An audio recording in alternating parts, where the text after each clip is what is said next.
فرمایا ایمان لانے کے بعد صرف ایمان پر ہی تمہیں چھوڑا نہیں جائے گا بلکہ تمہیں آزمایا جائے گا، تمہاری آزمائش ہوگی۔ کس طرح؟ وَلَنَبْلُوَنَّكُمْ بِشَيْءٍ مِّنَ الْخَوْفِ وَالْجُوعِ وَنَقْصٍ مِّنَ الْأَمْوَالِ وَالْأَنفُسِ وَالثَّمَرَاتِ، تمہیں کسی نہ کسی ایک چیز سے ضرور آزمائیں گے، یا خوف سے آزمائیں گے، بھوک سے آزمائیں گے، جانوں اور مالوں کی کمی سے، پھلوں کی کمی سے آزمائیں گے۔ اور یہ پھلوں کی کمی سے مراد، علماء تفسیر نے لکھا اس سے مراد اولاد کا انتقال کر جانا بھی ہے، وہ بھی پھل ہوتی ہے۔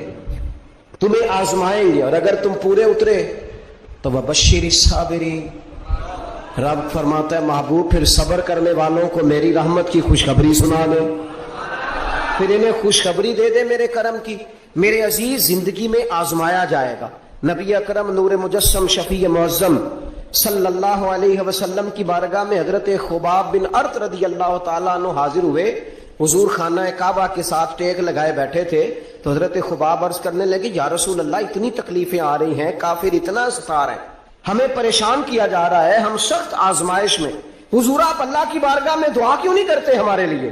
نبی پاک علیہ السلام فرمانے لگے، تم سے پہلے لوگوں کا حال پتہ کیا تھا؟ یہ صحیح حدیث بخاری میں موجود ہے۔ فرمایا تم سے پہلے لوگوں کا حال یہ تھا کہ انہیں گڑھے کے اندر رکھ کے، ان کے جسم کو مٹی سے دبا کے، پھر ان کے سروں پر آریاں رکھ کے چیر دیا جاتا تھا، لیکن پھر بھی وہ اپنے دین سے ہٹا نہیں کرتے۔ نبی پاک علیہ السلام فرمانے لگے، تم سے پہلے لوگوں کا یہ عالم تھا کہ ان کے جسم لوہے کی کنگھیوں سے کریت دیے جاتے تھے، ان کا گوشت اتار دیا جاتا تھا، لیکن وہ اپنے دین سے ہٹنے کو تیار نہیں ہوتے تھے۔ یاری تیری سونا پر ازمائشاں تیریاں اگ، اے سونا پرکھیا جامدہ ہی پہلو نال اگاں دے لگ۔ اپنی زندگی میں تیار رہیں، ذہنی طور پر آزمائش کے لیے تیار رہیں، مزاج بنائیں۔ جب بندہ پہلے سے تیار ہوتا ہے نا، اس کا خیال ہوتا ہے کہ آزمائش آ گئی تو میں نے صبر کرنا ہے، پہلے سے اس کی تیاری ہوتی ہے، پھر وہ ذرا گھبراتا نہیں، پریشان نہیں ہے۔ ہم تیار نہیں ہیں ذہنی طور پر، ہر بندے کو سکھ چاہیے، ہر بندے کو، بلکہ ہمارے ہاں تو لوگ کہتے ہیں مرید ہو رہا ہوں تاکہ میری طرف تکلیف کوئی نہ آئے۔ تو میں کیا کرتا ہوں، پہلے پیر سے پوچھ لو اسے کبھی آئی ہے کہ نہیں، اگر اسے آئی ہے تو پھر اس کا مطلب ہے تمہیں بھی آ سکتی ہے۔ لوگ نماز اس لیے شروع کرتے، کہتے ہیں میں 5 نمازیں بھی پڑھتا ہوں، میں صدقات بھی کرتا ہوں، کام میرا پھر نہیں چلتا۔ تو میں کہتا ہوں تمہیں پتہ ہی نہیں، نمازی کے لیے تو آزمائش ہے، جتنا جتنا ایمان کامل اتنی اتنی آزمائش بھی زیادہ۔ اور یہ میں اپنے پاس سے نہیں کہہ رہا، حضرت ابو سعید خدری رضی اللہ تعالیٰ عنہ فرماتے ہیں، میں نبی پاک علیہ الصلوۃ والسلام کی خدمت میں حاضر ہوا اور حضور کے دست مبارک کو چومنے کے لیے میں نے اپنے ہاتھ جب آگے کیے تو تپش تھی، تیز بخار تھا نبی پاک کو۔ تو حضرت ابو سعید خدری رضی اللہ تعالیٰ عنہ ارشاد فرماتے ہیں کہ میں نے، یہ سنن ابن ماجہ میں موجود ہے، فرماتے میں نے عرض کیا یا رسول اللہ صلی اللہ علیہ وسلم اتنا تیز بخار؟ حضور فرمانے لگے ہم پر جو آزمائشیں آتی ہیں نا انبیاء پر، وہ عام لوگوں سے دگنا آتی ہیں۔ یہ تو لاڈلے ہیں، یہ تو محبوب ہیں اللہ کے۔ فرمایا عام لوگوں سے دگنی آزمائش آتی ہے، لیکن فرمایا ہمارا رب بڑا کریم ہے، ہمیں اجر بھی ڈبل ہی عطا کرتا ہے، ہمیں اجر بھی ڈبل ہی عطا کرتا ہے۔ تو حضرت ابو سعید خدری کہتے ہیں موقع اچھا تھا، میں نے ایک سوال بھی کر دیا، میں نے کہا یا رسول اللہ صلی اللہ علیہ وسلم بتائیے نا بھلا دنیا میں زیادہ آزمائشیں کن کو آتی ہیں؟ تو حضور فرمانے لگے سب سے زیادہ آزمائشیں اللہ کے انبیاء کو آتی ہیں، نبیوں کو آتی ہیں۔ حضور اس کے بعد فرمایا اس کے بعد جو ان کے زیادہ قریب ہوتا ہے اسے آتی ہیں۔ لوگ کیا سمجھیں گے امام حسن کی آزمائش کو؟ لوگ کیسے سمجھیں گے سیدنا امام حسین کی آزمائش؟ فرمایا جو ان کے زیادہ قریب ہوتا ہے اسے زیادہ آزمائش آتی ہے۔ تو حضور کے سب سے قریب تو امام حسن ہے نا، امام حسین ہے نا، تو کیا سمجھتا ہے قربت بس نسبت کے اظہار کا نام ہے اور بڑے لطف کے ساتھ زندگی گزارنے کا نام ہے؟ تو نبی پاک علیہ الصلوۃ والسلام نے فرمایا بات بڑی مزے کی ہے، فرمایا پھر اللہ کے بعض بندے تو ایسے ہوتے ہیں جنہیں اللہ فقر میں مبتلا کر دیتا ہے۔ فرمایا ان کے پاس صرف ایک چادر رہ جاتی ہے، اتنا فقر ان کے پاس آتا ہے، لیکن جو حدیث کے آخری لفظ ہیں نا وہ وجد والے ہیں، وہ وجد والے ہیں، وہ سرور والے ہیں۔ ہمارا یہ مزاج ہوتا ہے کہ میٹھا میٹھا کھا جاؤ اور ذرا کڑوا آ جائے تو سویرے بھی رو شام بھی رو، حال ہی کوئی نہیں، غریبی بڑی، پریشانی بڑی، حضرت صاحب گھر سے بیماری جاتی نہیں۔ اور جناب کیا بتائیں، بعض لوگ تو ایسے ہیں جن کی بات سن کے لگتا ہے زندگی میں کبھی سوئے ہی نہیں، اتنے بڑے بڑے دکھ سناتے ہیں۔ او خدا کی رحمت کا بھی تو ذکر کرنا، خدا نے جو تیرے اوپر انعامات کیے ان کا بھی تو ذکر کرنا، ان کا تذکرہ ہی نہیں کر رہا میرا بھائی۔ نبی پاک علیہ السلام نے فرمایا ان لوگوں پر دکھ آتے ہیں پر قربان ہونے کو جی چاہتا ہے ان لفظوں پر۔ حضور فرمانے لگے وہ رب کی طرف سے آنے والے دکھ پر بھی اس طرح راضی ہوتے ہیں جس طرح تم میں سے کوئی راحت ملنے پر راضی ہوتا ہے۔ سکون والی چیز ملنے پر جس طرح تم راضی ہوتے ہو اس طرح وہ دکھوں پر بھی راضی ہوتے ہیں۔ دکھ قبول محمد بخشا، دکھ قبول محمد بخشا، پر ایک شرط لگائی چھوٹی سی میاں صاحب نے، انہوں نے کہا 100 دفعہ قبول ہے، دکھ 100 دفعہ قبول، دکھ قبول محمد بخشا پر راضی رہن پیارے۔ یہ شرط یہ ہے کہ تو راضی رہ، تو راضی رہ، دکھ قبول محمد بخشا، راضی رہن پیارے۔ اور حضرت سلطان صاحب کہنے لگے ایسا کیتی جان حوالے رب دے، ایسا عشق کمایا ہے اسی مرن تو پہلو ہی مر گیا، باہو تا مطلب نو پایا ہے، ہم نے تو پہلے سے ہی نتیجہ نکال دیا۔ تو سکون ڈھونڈنے نکلا ہے، تو چاہتا ہے زندگی میں آرام مل جائے۔ کائنات میں سب سے زیادہ پیار اللہ کا اپنے محبوب کے ساتھ، لیکن دیکھ لو نا پیدائش سے پہلے ہی حضور کے والد چلے گئے، 4 سال یا 6 سال کی عمر میں والدہ گئیں، 8 سال کی عمر تھی محبوب کے دادا کا جنازہ اٹھا تو محبوب پیچھے پیچھے جنازے کے جا رہے تھے۔ پھر وقت آیا جب تبلیغ دین کا، تو دنیا کا کون سا دکھ اور کون سی تکلیف اور کون سی اذیت ہے جو حضور کو نہیں دی گئی، لیکن کریم ہر وقت کہتے ہیں افلا اکون عبدا شکورا، میں رب کا شکر گزار بندہ نہ بنوں۔ ہر مقام پر کبھی بدر، کبھی احد، اور ہر طرح کی تکلیف، ہر طرح کی تکلیف، کبھی بیٹیوں کا دکھ، کبھی سیدہ عائشہ صدیقہ کے بارے میں منافقوں کی نازیبہ گفتگو، سارے دکھ محبوب کی حیات پاک میں رہے، کریم نے ان دکھوں کو برداشت کیا۔ پھر آپ دیکھ لیں دور حضرت صدیق اکبر کا آیا تو حضرت ابو بکر صدیق اس امت میں نبیوں کے بعد سب سے بڑا درجہ رکھتے ہیں، لیکن کوئی زندگی اس طرح کی تو نہیں کہ بڑے 2.25 سال بڑے آرام سے حکومت کی ہو۔ منکرین زکوٰۃ سے لڑنا پڑا حضرت ابو بکر صدیق کو، آزمائش تھی، لوگ منکر ہو گئے زکوٰۃ، حضرت صدیق اکبر لڑے، ختم نبوت کے تحفظ کے لیے لشکر تیار کیے، بہت سارے مسائل کا سامنا کرنا پڑا، صبح دن راتیں جناب ابو بکر نے مشقت کر کے خلافت اسلامیہ کو مضبوط کیا۔ دور حضرت عمر کا آیا، ساری دنیا مدینہ منورہ میں اندر سے دروازے بند کر کے سخت گرمی میں سوتی ہے، اور جناب عثمان غنی کہتے ہیں کہ میں نے فاروق اعظم کو 60 سال کی عمر میں دیکھا کہ مال غنیمت کے 2 اونٹ دوڑ گئے تو عمر بھاگے جا رہے ہیں، ان اونٹوں کو لے کے آ رہے ہیں، اور میں کہتا ہوں جناب آپ آرام کرتے، ساری دنیا سو رہی ہے، فرمایا سویا کرتا تھا کبھی خلیفہ بننے سے پہلے۔ عمر کسی غلام کو کہہ دیتے، چونکہ پیار تھا نا، یارانہ تھا نا۔ حضرت عثمان بڑی محبت سے کہتے ہیں امیر المومنین کسی غلام سے کہتے ہیں اگر مال غنیمت کے اونٹ چلے گئے تھے تو لے آتا، تو حضرت عثمان کے کندھے پہ ہاتھ رکھ کے جناب عمر رو پڑے، کہنے لگے یار یہ حضور کے دین کی امانت بڑی ذمہ داری ہے، لے او سجنا اسا توڑ نبھائی، اسا جان بھی دتی تیرا تیرے، یہ بڑی ڈیوٹی ہے، یہ بڑی ذمہ داری ہے، میں کیسے غلام کو بھیج دیتا، مسلمانوں کا مال ہے، جب ڈیوٹی میری ہے تو کیسے کسی کو بھیجتا۔ یہ آزمائش ہے، یہ دکھ ہے۔ 22-24 لاکھ مربع میل کے حکمران حضرت عثمان غنی، ان کا دور آ گیا، یعنی وہ شخص جس نے چڑھتی جوانی میں بھی نظریں جھکا کے رکھی ہیں، اور جس شخص نے اپنا سارا مال دین پر قربان کر دیا، اس کے گھر کا گھیرا تنگ کر لیا گیا، بہت بڑی ذمہ داری حضرت عثمان پر آئی، بڑی۔ اور جناب عثمان غنی کا حال یہ ہے کہ 40 دن گزر گئے، جس شخص کے اپنے ذاتی مصارف لاکھوں کروڑوں میں لوگوں پر خرچ ہوتے ہیں، 40 دن سے اس نے کھانا نہیں کھایا، اسے ڈھب اور سلیقے سے روٹی پانی نہیں ملا، گھر میں قید ہیں۔ لوگوں نے کہا عثمان ہمیں اجازت دے دیں ہم لڑیں، کہنے لگے کیسے دے دوں، حضور کا مدینہ اور میری وجہ سے خون بہ جائے، بس میرے اوپر آئی ہے تو میں نبھاؤں گا، یہ ذمہ داری ہے۔ کہا پھر عثمان خلافت، فرمایا یار یہ بھی میری مجبوری ہے، میرے نبی پاک نے فرمایا تھا عثمان اللہ تمہیں قمیض پہنائے گا، لوگ اتارنا چاہیں گے، دیکھنا اتارنا نہ، وہ قمیض نہ اتارنا، کیسے چھوڑ دوں؟ حضرت عثمان بھی شہید ہو گئے، جناب عمر بھی شہید ہو گئے، حضرت علی المرتضیٰ شیر خدا وہ کیا 9-10 سال کی عمر سے حضور کے ساتھ چلے، ہر غزوے میں، ہر میدان میں، ہر جہاد میں، ہر جگہ آگے آگے۔ ان لوگوں نے دین سے نفع نہیں لیے۔ حضرت علی المرتضیٰ شیر خدا تو کوفے کی جامع مسجد کے پاس کھڑے ہو کے کہتے تھے میری کوئی بندہ زیرہ خرید لے، امیر المومنین کہہ رہے ہیں میری طامت زیادہ پھٹ گئی ہے، اب تو پیوند لگنے کی جگہ بھی کوئی نہیں بچی، یہ زیادہ پھٹ گئی ہے، اگر مزید پیوند لگ سکتے ہوتے تو میں زیرہ نہ بیچتا، یہ میری زیرہ کوئی خرید لے، کوئی خرید لے زیرہ۔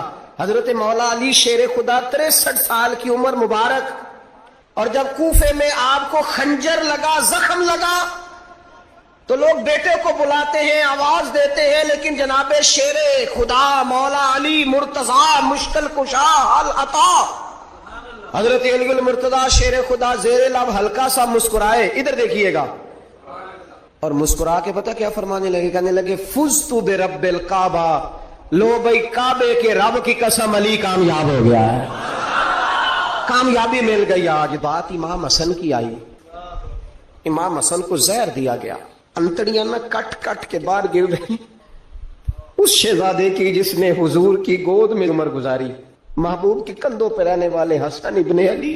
جناب امام حسین حاضر بارگاہ ہوئے تو ہاتھ پکڑ کے بھائی کا چوم کے رو پڑے، بھائی پیارے بھی تو بڑے ہوتے ہیں نا، بڑے پیارے ہوتے ہیں، اور ان لوگوں کا منصب بڑا انوکھا ہے، شدید تکلیف ہے۔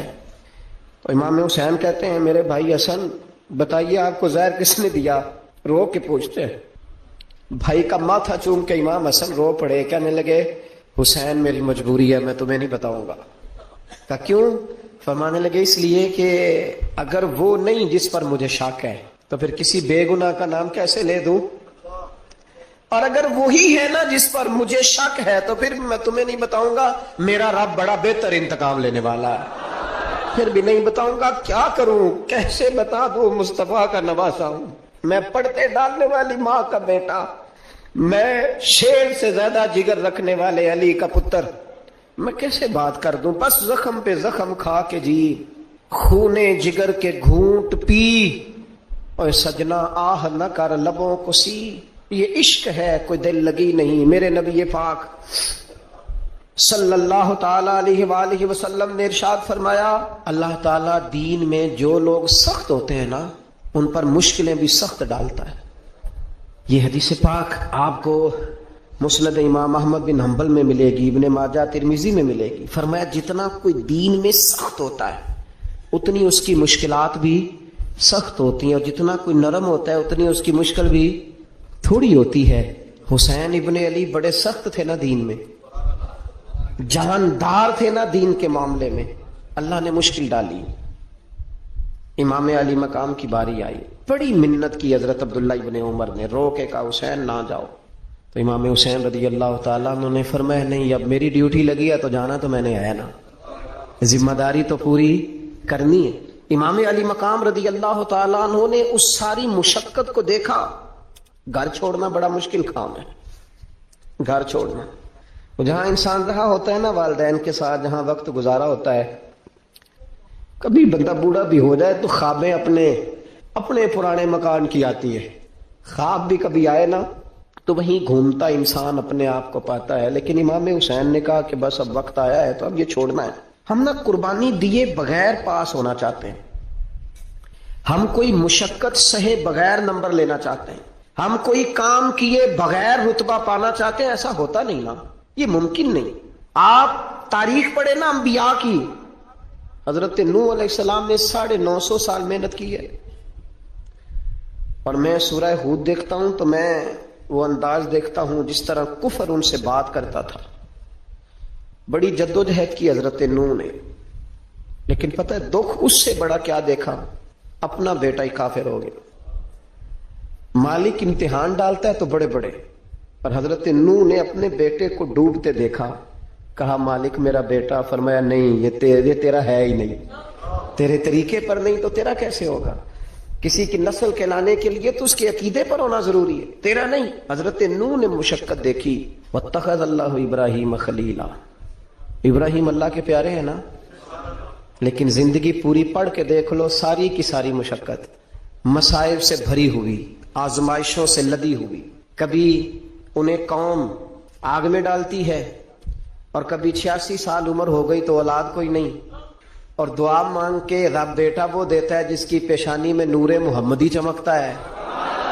اچھا پہلے دیا نہیں، اب دیا، فلما بلغ معہ سعیا، اور جب وہ ذرا ساتھ چلنے کے قابل ہو گیا، ہر بندہ کہتا نہیں منون خیر ہے میرا پتر جوان ہو گیا ہے، جب وہ بیٹا ساتھ چلنے کے قابل ہوا تو فرمایا ذبح کرو، کرو نا ذبح۔ تھوڑی دیر کے لیے دل پہ ہاتھ رکھ کے بتاؤ، اور بچے کو بخار چڑھ جائے تو نیند نہیں آتی، مائیں منتیں مانگتی پھرتی ہیں، روتے پھرتے ہیں باپ، بچے کی طبیعت ٹھیک نہیں، فقط بیمار ہے، اور جسے یہ کہا جائے ذبح کر، جناب ابراہیم تیار ہو گئے اور بیٹے کو ذبح کر دیا، چھری چلا دی۔ وہ تو مالک نے کہا کہ ابراہیم تم پر سلام ہو، تم نے اپنا خواب سچ کر دکھایا۔ ساری زندگی دیکھیں نا آپ آزمائشوں سے بھری۔ ادھر آ جائے نا، جناب ایوب ہیں، کتنے بیمار ہو گئے، کتنے بیمار ہو گئے، 12 سال گزر گئے طبیعت خراب کو، 8 دن کے بخار میں لوگوں کے شکوے، 12 سال بیت گئے تو قبول محمد بخشاں، بس عرض اتنی ہے کہ راضی رہن پیارے۔ آپ دیکھیں نا جناب یعقوب پیارے ہیں نا اللہ کے، لیکن آدھی زندگی روتے گزر گئی بیٹے کی یاد۔ جناب یوسف پیارے ہیں نا، سونا بنا کے نا، اور باپ کا لاڈلا بنا کے نا، محبت پوری کرا کے، پیار پورا۔ یا بنی لا تقصص رؤیاک علی اخوتک فیکیدوا لک کیدا ان الشیطان للانسان عدو مبین۔ او میرے بیٹے بھائیوں سے بات نہ کرنا ورنہ وہ کچھ چال چلیں گے، شیطان آدمی کا کھلا دشمن ہے۔ اتنا دنیا میں پیارا بچہ اور اس وقت کوئی نہیں تھا جتنے جناب یوسف ہیں، پر یوسف کبھی بھائیوں کی مار کھائیں، کبھی کنویں میں جائیں، کریم کا کرم ہے نا، کنویں میں پھینکے تو بچا لے، لیکن وہاں سے نکلے تو پھر وہ بکے، پھر کبھی یہاں بکے، کبھی مصر کے بازار میں بکے۔ او یار تو غور تو کر، وہی جناب یوسف اللہ کے پیغمبر پھر جیل جائے، ساری تکلیفیں سہ کے فرمایا لو یوسف اب میں تمہیں مصر کا بادشاہ بناتا ہوں۔ آپ جس کی بھی تاریخ ٹٹول کے لائیں گے نا، وہ آزمائشوں والی والا نہ بولو وَنَّكُمْ بِشَيْءٍ مِّنَ الْخَوْفِ، ہم ضرور تمہیں آزمائیں گے۔ امام حسین کی باری آئی، وطن چھوڑنا ہے حسین کو۔ امام علی مقام نے کہا کہ ہجرت کی تھی نا، حضور نے بھی وطن چھوڑا تھا۔ دور کھڑے ہیں نانا تیرے کرم کے خزینے کی خیر ہو، میں جا رہا ہوں تیرے مدینے کی خیر ہو۔ پھر حسین ابن علی وہاں سے نکلے، بچے ساتھ، ڈٹنا پڑا، بھوک پیاس، بچوں کا ساتھ، پھر بچوں کی شہادتیں، یہ ساری چیزیں انسان کو کمزور کر دیتی ہیں نا، لیکن جس کی شان بڑی ہوتی ہے اس کی آزمائش بھی بڑی ہوتی ہے۔ چھوٹی چھوٹی باتوں سے گھبرا جانے والی امت، ذرا ذرا سی بات پر پریشان ہو جانے والے لوگ، لڑکھڑاتے قدم، الجھے خیالات، بے چینیاں، بے قراریاں، بہتے آنسو، اور ہر وقت مظلومیت کا اظہار کرتی قوم اگر اپنے قدموں پہ کھڑا ہونا چاہتی ہے، امت اگر پھر سے امت سازی چاہتی ہے، امت اگر کھڑے ہو کے اور اللہ کی عطا پر راضی رہ کر اپنی زندگی گزارنا چاہتی ہے، ایک ہی فارمولہ ہے، اس قوم کو امام حسین کی سیرت سے آگاہ کر دو، اس امت کو نبی پاک کے شانوں والے نواسے کی عظمتیں بتا دو۔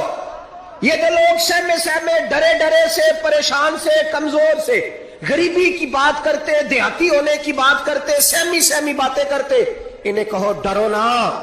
وہ دیکھو پردیس میں حسین ابن علی تھوڑی دیر پہلے حضرت علی اکبر کی لاش مبارک اٹھا کے لائے ہیں اور لا کر کے خیمے میں رکھی ہے، لیکن انہیں پتا ہے کل بھی تو جانا ہے نا، انہیں پتا ہے نا کتنے کو سال جینا ہے، بالآخر جانا تو ہے نا۔ جس دھج سے کوئی مقتل میں گیا وہ شان سلامت رہتی ہے، اس جان کی کوئی بات نہیں، یہ جان تو آنی جانی ہے، موت بستر پہ بھی آ جایا کرتی ہے، لیکن جو میدانوں میں ڈٹ کے رہتے ہیں ان کو تاریخ ذرا زندہ رکھا کرتی ہے۔ کمزور زندگی نہ گزارو، ڈری ہوئی زندگی نہ گزارو، اور یہ کبھی نہ کہو ہائے حسین۔ ہم ہائے حسین والے نہیں، ہم واہ حسین والے ہیں۔ ہمارے بزرگوں نے ہمیں یہ سبق دیا ہے، ہم نے کہنا ہے واہ حسین، کیا کمال کر دی امام علی مقام نے، واہ حسین آپ کی عظمت پہ قربان۔ اتنے سارے دکھوں کے باوجود جب شانوں والے نانا کا شانوں والا پوتا، عظمتوں والی ماں کا عظمتوں والا بیٹا، جرت مند باپ کا بیٹا میدان میں نکلنے لگا ہے تو ڈرا ڈرا سہما سہما رو کے دلاسے دے کے آنسو پونچھ کے نہیں، بلکہ امام حسین نے ڈٹ کے کھڑے ہو کے وہ امامہ سر پہ باندھا جو محمد عربی نے عطا فرمایا تھا، وہ جبہ پہنا جو نانا نے دیا تھا، وہ تلوار پکڑی جو شیر خدا مولا علی پکڑتے تھے، اور حسین میتوں کے باوجود میدان میں آئے، فرمایا سامنے کھڑے ہو جاؤ، تمہیں خطبہ دینا ہے، اس لیے کہ محمد عربی کا طریقہ ہے جمعے والے دن خطبہ دیا جاتا ہے۔ پورے وثوق سے اتمام حجت کیا، اور حسین ابن علی ایسے تو نہیں تھے کہ ڈرے بڑا تھے تو ان سے تلوار نہیں چلی، انہوں نے تلوار چلائی، جو ایک ایک دو دو کر کے آتے رہے وہ کٹتے رہے، وہ کٹتے رہے، پھر آواز ایک گونجی پیچھے سے، وہ اکیلے اکیلے کیوں جاتے ہو؟ تمہیں پتہ ہے علی کا بیٹا ہے؟ علی کا گھر تو وہ گھر ہے کہ جس گھر کا ہر ایک بچہ جسے دیکھو وہی شیر خدا معلوم ہوتا ہے۔ اکیلے اکیلے جاؤ گے تو تم چہرے کی روشنی نہیں دیکھ رہے، آنکھوں کی سرخی نہیں دیکھ رہے، مزاج کا ولولہ نہیں دیکھ رہے، طبیعت کا باغ پن نہیں دیکھ رہے، اور جوانی میں شہادت کی لذت سے آشنا محمد کا نواسا نہیں دیکھ رہے۔ ذرا مل کے جاؤ، ہاں ہاں حسین ابن علی شہید ہوئے ہیں پر شان و شوکت کے ساتھ، ہاں ہاں حسین ابن علی دنیا سے تشریف لے گئے ہیں پر عزت وقار اور عظمت کے ساتھ، ہاں حسین ابن علی کا سر کٹا ہے، مخالف نے تو اپنی طرف سے نیزے کی نوک پہ چڑھایا تھا پر حسین کا سر بول بول کے کہہ رہا تھا دیکھ لو میں کٹ بھی گیا ہوں پھر بھی سب سے اونچا ہوں، وہ دیکھو میں سب سے اونچا ہوں، سب سے اونچا ہوں میں۔ اے حسین ابن علی، نازش آل نبی تم پر سلام، اے حسین ابن علی تم پر سلام، نازش آل نبی تم پر سلام۔ کسی نے ایک بات کی تھی، اس نے حد کر دی، اس نے کہا مورخ تو کتنا کو لکھے گا، خطیب تو کتنا کو واز کرے گا، اور مصنف تو حسین ابن علی کی شان میں کہاں تک بات کرے گا، تو میرے امام کا باکپن، ان کی جرت، ان کی طاقت، ان کی ہمت، ان کا کمال، ان کا صبر، ان کی استقامت، ان کا حوصلہ، ان کی جوامردی، ان کی ہمت کتنی کو بیان کرے گا، تو رہنے دے۔ اس نے کہا پھر کیوں رہنے دوں؟ کہنے لگے حسین ابن علی کی شان رفعت کوئی کیا جانے یہ حسن جانے، حسین ابن علی کی شان رفعت کوئی کیا جانے یہ حسن جانے، یہ علی جانے، یہ نبی جانے یا خدا جانے۔ ہماری طاقت نہیں ہے کہ ہم امام علی مقام کی عظمت کو بیان کر، بس چپ کر میرے علی، ایتھے جا نہیں ہو۔ امام کا تذکرہ بندے کو جوان کرتا ہے، باہمت کرتا ہے، جینے کا حوصلہ دیتا ہے، میدانوں میں کھڑا کرتا ہے۔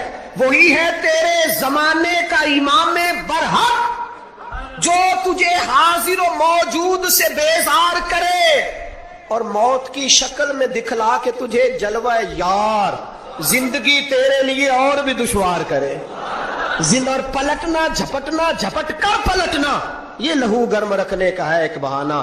لہذا طاقتور بنو، باہمت بنو، کربلا کے واقعے سے طاقت حاصل کرو۔ پھر کہتا ہوں ہم ہائے حسین والے نہیں، ہم تو واہ حسین والے ہیں۔ ہمارا کہنا ہے کہ واہ حسین، اے حسین ابن علی تم پر سلام، نازش آل نبی تم پر سلام۔ ہم کہہ رہے واہ حسین، واہ حسین، واہ حسین، واہ حسین، یا حسین، واہ حسین، یا حسین، واہ حسین، واہ حسین، یا حسین، واہ حسین۔ اپنے مزاج میں طاقت پیدا کرو، اپنے بچوں کو یہ قوت ارادی، قوت فیصلہ آنے والی نسل کو منتقل کرے، یہ ہمت، جذبہ، اور بالخصوص ماؤں بہنوں بیٹیوں کو بتائیں کہ رو کے نہ جیو، اس طرح جیو جس طرح حسین ابن علی کی بہن نے جی کے دکھایا۔ دربار یزید میں جناب زینب نے جب خطبہ پڑھا نا، دربار دمشق میں وہ زینب کا خطاب ممبر پہ علی بول رہے ہوں جیسے، انہیں کہو کہ ذرا تھوڑا باہمت وقت گزاریں، باہمت، کہیں نہیں ڈگمگائی میرے امام کی بہن، کہیں کمزور نہیں پڑی،